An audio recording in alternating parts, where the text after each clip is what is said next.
Ouais. Ouais. Qu'est-ce que je vais pouvoir faire avec tout ça, quoi? Des gaufres? Un auto-da-fé. Oh merde, il s'est échappé de la cave. C'est qui cet ahuri? Bah, un comic relief que je voulais intégrer dans la Geek Librairie, quoi. Et comment ça se fait que je l'ai jamais vu? Bah, en fait, ça remonte à cet été. Je savais pas trop quoi écrire, j'avais besoin d'un comic relief et il a un peu comme ça. Donc, bon, bah, me plaisait pas trop à la base, puis je le refermais à la cave en attendant. Hein? Ouais, j'avoue, je sais pas trop quoi en faire. Il va falloir trouver une solution. Ben, je peux le bouffer si tu veux. Non, épargnez-moi, je peux quand même vous apporter quelque chose à cette émission, voyons. Ou alors, on en fait quoi? Écoute, on va le laisser en vie pour l'instant, on verra bien à la fin de l'épisode.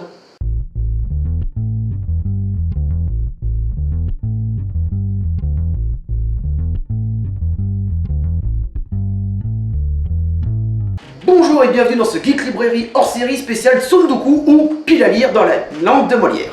Mais quelle est donc cette hérésie? Dis, je peux le bouffer alors? Bon, fermez-la tous les deux ou je vais devoir sévir. Ça marche surtout pour toi là. T'es en sursis. Bref, vous vous demandez d'où est-ce que vient le terme de Tsundoku. Bon, évidemment, vous en doutez, ça vient du japonais. Comment cela? Des fous furieux, fans de bornes et de tentacules? Hé, je te permets pas de critiquer comment je gagne du pognon. Hé, nous voilà tranquilles là. Bon, c'est fini là, vous êtes en train de nous foutre la honte. Bref, comme vous l'aurez compris, le Tsundoku est originaire du Japon, et plus précisément, il trouve son origine sous l'ère Meiji. On prétend que cet art était pratiqué par la noblesse japonaise qui voulait absolument avoir un nombre de livres conséquent, mais qu'ils étaient incapables de lire du fait que leur nombre était conséquent, et qui l'utilisaient surtout pour pouvoir se la péter en haute société. Ah, l'art des apparences. Le narcissisme. C'est moche quand même. Évidemment, le mot Tsundoku n'est pas le terme exact et vient de la contraction de deux mots japonais. D'un côté, Tsuneoku, désolé pour mon japonais, je suis extrêmement mauvais, qui voudrait dire empiler des livres, et de l'autre, Dokusho, qui veut dire lire un livre, la fusion des deux ayant donné Tsundoku. Il est dit que cette pratique a été considérée comme éminemment narcissique, parce que ni plus ni moins cette pratique du Tsundoku, ne serait-ce une kassa, serait revenue plus ou moins à la mode dans les années 70 avec des étudiants qui empilaient énormément de livres encyclopédiques sans toutefois pouvoir les lire. Évidemment, de nos jours, énormément de personnes peuvent pratiquer le Tsundoku. Pas besoin pour ça d'être de noble naissance ou d'être un étudiant qui a besoin d'empiler des livres pour avoir un savoir académique. Mais quand même, on peut se poser la question si le narcissisme ne rentre pas en ligne de compte.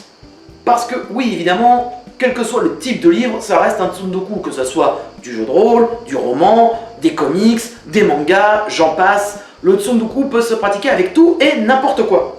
Et donc oui, tu as compris, tu es peut-être un adepte ou une victime du Tsundoku. Une pile à lire. Nous ne sommes pas au Japon, que je sache. Parce que oui, maintenant, toutes les personnes qui pratiquent le Tsundoku sont des personnes qui aiment lire, mais qui empilent beaucoup plus de livres qui sont capables d'en enlever. Ou alors juste des personnes qui veulent se la péter, allez donc savoir. Et donc voici quelques conseils pour gérer votre Tsundoku. Je dis pas qu'ils sont forcément utiles, mais sait-on jamais. Jouez à la loterie pour lire le prochain livre. Eh ben oui, quand on pratique le Tsundoku, un des effets non négligeables, c'est la gravité, et nous empilons plus facilement que nous en enlevons. Donc petit conseil, faites un petit jeu de loterie, et on ne sait jamais, vous pourriez être surpris.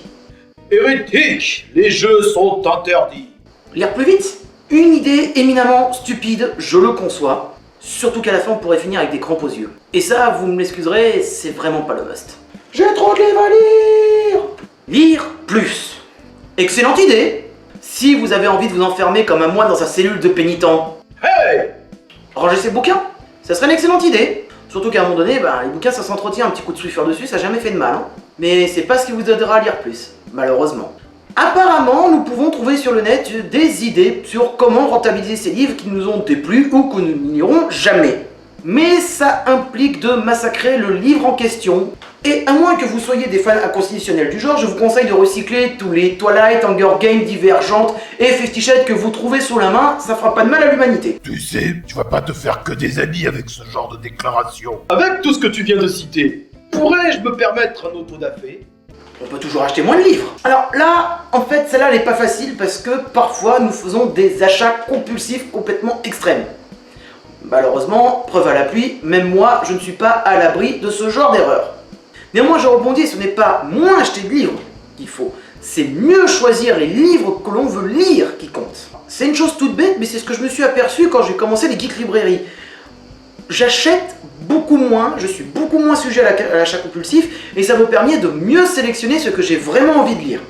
Parce que oui, aimer lire, c'est une chose, mais acheter tout et n'importe quoi juste pour remplir son Tsundoku n'est vraiment pas la meilleure des choses que je pourrais conseiller. Bref, je pense avoir fait le problème de Tsundoku, et que si vous avez une pile de livres en retard, posez-vous toutes ces questions sur ce que vous voulez vraiment lire, vraiment acheter, et ce que vous voulez en faire au final. J'espère néanmoins que j'aurai trouvé la solution à vos problèmes. D'ailleurs, pourquoi quand je dis Tsundoku, je pense forcément au conte Doku. D'ailleurs, fait amusant, maintenant, le Tsundoku peut avoir différentes formes et toucher des mondes au-delà du livre. Attention, voici quelques exemples. Le Tsunmobi, et non Teletubbies, c'est-à-dire empiler des films. Le Tsungemu, et non Genomu, c'est-à-dire empiler des jeux, qu'ils soient de société, vidéo, de cartes, etc. Et le Tsunangaku, et non... comment dire, non, j'ai pas d'idée là. C'est le fait d'empiler des musiques, donc c'est des vinyles, j'en passe et des meilleurs. Et oui, le Tsundoku a changé de forme pour s'adapter à notre monde, parce qu'après tout, nous sommes tous des amateurs de Tsundoku, quelle que soit sa forme et sa raison d'être. Ce n'est pas qu'une forme de pratique élitiste. C'est une forme de consommation excessive où on veut tout de suite, immédiatement. Malheureusement, je suis peut-être très mal placé pour pouvoir critiquer ce genre de choses. Parce que finalement, si je fais les geek librairies, c'est que je suis un petit peu atteint de Tsundoku. Et qu'au final, j'essaie de me soigner en essayant d'acheter moins de livres, en ciblant mieux mes achats, et surtout en essayant de cibler ce que je dois vraiment lire en priorité dans mes achats. Donc chacun sa méthode, à vous de dire laquelle. Après tout, qui sait? D'ici là, mes lecteurs, ayez toujours un livre à portée de main, et nous finirons sur cette phrase de... merde, je sais pas en fait. Cthulhu, t'as une idée? Je vais traîner votre corps au fin fond d'Alrier et me repaître de vos âmes. Portez-vous bien, mes lecteurs. Bon, il me gonfle. Je peux le bouffer. Je suis issu de toi, car je suis toi. Ouais, allez, bouffe-le, de toute façon, il va pas me servir à grand chose et je pense que je vais plus me prendre des airstrikes qu'autre chose, donc par principe, bouffe-le, au moins on sera débarrassé.